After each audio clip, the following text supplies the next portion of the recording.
Hey everyone, I'm Tanya. I'm the co-founder of Tinfoil. We build verifiably private AI by running models and AI workloads inside secure enclaves. My belief is that it's not enough for frontier model labs to implement AI controls and governance, and it's very important to also have ways for external auditors to verify this. Why is this important? I believe the labs are accumulating power that give them nation-state capabilities without nation-state accountability. There is no notion of a judiciary here, which is counter to what we have come to expect in a democracy.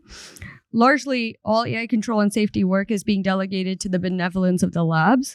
A benevolent dictator is quite nice to have, but their descendant may not continue to be so.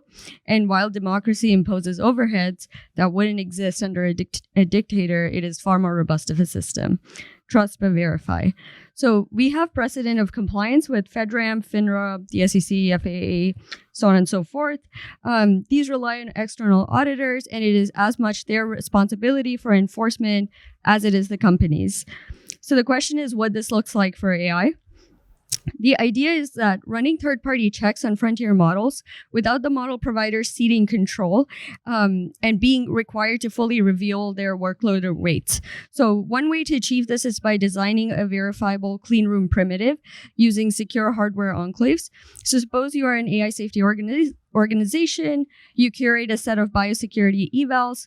You do not wish to share these evals with the labs, but you wish to test base model capabilities. With a clean room primitive, you and the model provider could run this experiment in a verifiably private and previously agreed upon way. So taking this a bit further, safety research and governance bodies could develop their own audit agents and safeguard classifiers that are co-located with inference and training workloads. These would continually transmit some pre-specified signal attesting to specific attributes of the workload.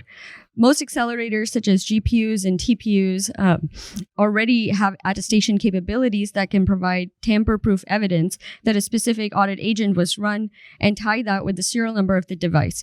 If you know the device blocks that a particular organization has received, you can implement some pretty robust checks.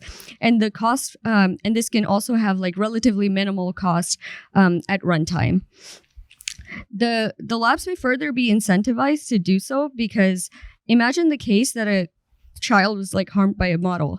They can verifiably prove to the government or concerned parties that a particular third-party child safety check ran and that they were not being malicious.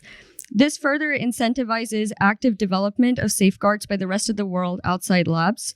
It also makes it cheap to deploy and require these safeguards from model companies that may not be quite as interested in spending the necessary time required to develop these safeguards. It is also not enough for just the most aligned company to do so. We should make it cheap for all of them to do so, and not just the frontier model providers, but various inference providers and so on and so forth. And this is similar to how it is good to actively encourage a democracy in more than just your own country. So yeah, this is a pretty short talk, but come find me after if you would like to discuss more. Thank you.